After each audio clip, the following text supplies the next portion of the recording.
bagaimana kira-kira tips yang memang harus kita pelihara, harus kita miliki ketika emosional kita itu terkadang emosional dan karena kita kata-kata saya pribadi kadang kalau misalkan kesel itu kesel banget gitu ya, sudah nggak bisa kalau misalkan kerja juga nggak fokus seperti itu, ke anak bawaannya marah dulu gitu, anak bersama pamah gitu seperti itu. Bagaimana tipsnya agar kita bisa untuk ya kita mencoba untuk beristighfar seperti itu agar emosional kita stabil. Jadi itu budaya yang bisa saya tanyakan sebelum mungkin ada pertanyaan atau pertanyaan yang lain. Ya baik, mudah-mudahan pertanyaan Bu Dewi mewakili yang lain, jadi yang lain langsung bisa terjawab dengan jawaban kami ya. Lebih baik senyum setengah hati daripada manyun, Bu. Duh, nih bibir ini itu gampang kok diangkat. Jadi paradigmanya begini, setelah penelitian, karena hormon bahagia itu bisa distimulasi dengan senyum, maka ya kita angkat saja senyum itu. Misalnya bibir diangkat, tarik aja ke atas. Tahan 7 detik. Ayo naikin ke atas semua senyumnya, yuk. Bismillah, ayo naikin ke atas. Saya hitung ya, 1, 2, 3, 4, 5, 6, 7, 8, 9, 10, 11. Itu hormon bahagia pelan-pelan keluar tuh, Bu. Kan lebih enak senyum aja gitu, tahan aja senyumnya. Daripada ngadepin suami bibirnya ke bawah begini. Apalagi yang sebelah. Suami juga males lihat istri mukanya jelek, mukanya miring. Lebih baik angkat separuh walaupun orang bilang setengah hati. Karena paradigmanya selama ini menganggap ya senyum itu baru bisa setelah bahagia. Sekarang harus dirubah karena hormon bahagia itu bisa keluar lewat senyum. Ya senyum aja dulu. Tahan aja gitu. Suami juga senang kok lihat muka kita yang begitu. Coba tanya teman-teman yang sudah jadi istri atau yang bapak-bapak, lebih senang punya istri yang mukanya ditarik bibirnya ke atas atau yang begini, Pak? Pilih mana, Pak? Dan sudut bibir kalau dikebawahin kelamaan lebih 7 detik, itulah tadi hormon-hormon stres yang di kelenjar adrenal yang di atas ginjal keluar. Jadi Bunda, Mbok ya kalau lagi nyetrika baju suami atau mijetin suami, tarik aja bibirnya ke atas sambil senang gitu. Nyetrika. Itu bahagia banget loh. Nanti kerjaannya cepat selesai daripada nyetrika sambil begini mukanya. Ya kan? Ya, lebih baik itu. Jadi kalau sekarang ilmu neuropsikologi mengatakan ya nggak apa-apa, ya senyum aja dulu, nanti akan betul-betul gembira, akan betul-betul tersenyum gitu. Ya, nunggu bahagia baru senyum lama, apalagi nonton sinetron, nonton sinetronnya yang layang putus, nggak jadi senyum Bun, ya manyun melulu jadinya. Terus jangan-jangan suami saya begitu, jangan-jangan cilaka gitu, ya. Nah, sabar ini banyak diartikannya diam, itu yang keliru. Kalau diam, mendem, itu namanya manajemen emosi supresif, mendem. Ya, terus gini-gini badannya, biarin aku telan aja semua ini. Itu yang bikin sakit, Bun. Sabar itu sabarun yasbiru, ya menahan. Menahan apa? Menahan untuk nggak langsung melabrak kalau kita ada kesal sama suami atau sama anak, dan menahan untuk tidak memendam. Ya. Sabar itu adalah kondisi di mana kita melakukan kegiatan yang nanti mengarahnya zikrullah, mengingat Allah. Banyak sekali kan ya yang diajarkan oleh Allah dalam Al-Qur'an. Salah satunya juga ya di surat berikan ujian sedikit rasa takut, kekurangan hati, kekurangan jiwa, kekurangan makanan, ya kekurangan buah-buahan, kita disuruh bersabar. Yang kayak apa? Bila ditimpa musibah, qalu inna lillahi wa inna ilaihi rajiun. Itu sabar. Saya aja gitu kalau lagi kesel, sebel atau rasa takut gitu ya sama suami saya, misalnya dia belum pulang ke atau apa, itu langsung inna lillahi wa inna rajiun gitu.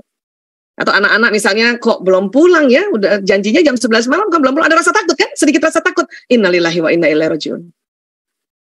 Termasuk zikrullah yang lainnya, istighfar, astagfirullahaladzim, ya. Kemudian Allah ajarkan kita juga untuk selalu ingat Allah.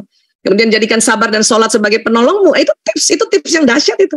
Kita kalau bahas sholat dari sisi ilmu neuroscience, oh ya Allah, kadang-kadang saya suka merinding itu. Ya, jadi udah benar tuh tips dari Allah. Ya, jadikan sabar dan sholat sebagai penolongmu. Ya. Kemudian ada orang bilang sabar ada batasnya. Wah, itu yang keliru. Kalau kita mengatakan sabar ada batasnya, ini keliru banget. Berarti orang itu belum pernah baca surat Az-Zumar ayat 10. Innama yuwaffas sabiruna ajrahum bighairi hisab. Sesungguhnya hanya orang-orang yang bersabarlah yang dicukupkan pahala mereka tanpa batas. Jadi yang betul adalah sabar pahalanya tanpa batas. Maka ya quotes-quotes sabar ada batasnya ini yang perlu diganti di otak kita. Sabar pahalanya tanpa batas. Nasru minallah, pertolongan akan dari Allah nanti. Kalau ada orang ditolong-tolong Allah, itu kurang berzikirnya berarti. Ya, ada yang keliru dalam sholatnya itu kalau sampai merasa sabar ada batasnya. Minimal nggak baca Quran itu. Minimal nggak baca surat Az-Zumar ayat 10. Jadi sabar pahalanya tanpa batas ya. Jadi Bapak Ibu teman-teman, arti sabar yang diartikan tadi memendam, itulah yang keliru. Belajar kayak gini adalah salah satu manifestasi dari sabar. Belajar kayak gini, cari tahu, sharing itu sabar. Ya, melakukan muhasabah itu juga sabar. Karena muhasabah ini yang sering digadang-gadang sekarang namanya healing. Ya, Islam sudah ngajarin healing itu muhasabah. Ya, jadi sekali lagi dan muhasabah atau healing kita itu pakai yang Allah ajarkan, yaitu apa? Ingat aku kata Allah. Ya, karena aku akan mengingatmu. Kemudian tips berikutnya itu tadi jadikan sabar dan sholat penolongmu. Udah, betulin aja sholatnya. Kalau ibu masih merasa kesel sama anak-anak, ya udah istighfar, ya masih kesel. Ya, coba pakai ya saran dari Rasulullah. Apabila marah berdiri, duduk, suruh duduk dulu. Ya, duduk di kursi boleh atau langsung di tanah, di lantai. Itu lebih cepat lagi itu untuk ngerilis kemarahan. Karena langsung dekat tanah gitu ya. Nah, sambil istighfar, sambil kita zikrullah, masih juga belum reda marahnya disuruh rebahan. Jadi rebahan, kita disuruh rebahan. Bagus lagi di tanah gitu. Di tempat tidur boleh, ya boleh aja. Tapi kalau saya, karena saya tahu zaman Rasulullah itu kalau rebahan lebih kepada langsung di tanah, yang dialaskan tikar gitu ya, saya juga gitu di tanah aja. Saya daripada ngomel sama suami, gitu, mendingan saya habis duduk, habis istighfar kayak masih kesel, rebahan aja di lantai. Suami saya aja tahu kalau saya rebahan di lantai, oh ini istriku lagi marah sama saya. Jadi sebuah kode juga. Kan lebih cakep Bu, daripada ngomel, gitu kan. Ya. Jadi suami saya kalau lihat saya di lantai, dia tahu nih, oh dia ada marah besar ini istriku, entah sama siapa nih. Apakah sama saya, apakah sama anak-anak. Biasanya dia lihat nggak ya istrinya, karena kan di lantai. Oh masih nafas.